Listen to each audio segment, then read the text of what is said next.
In a busy emergency department, every minute counts, but too often, coordination happens through phone calls, whiteboards, and shouted updates across hallways. Patients sit in the waiting room with no idea when they will be seen, while nurses lose track of which treatment rooms are free.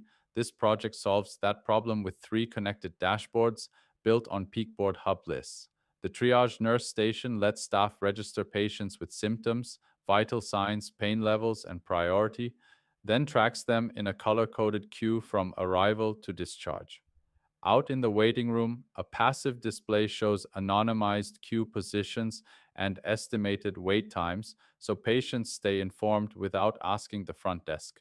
The ward management dashboard gives charge nurses a full overview of bed occupancy, patient transfers, room cleaning status, and discharge checklists, all updated in real time.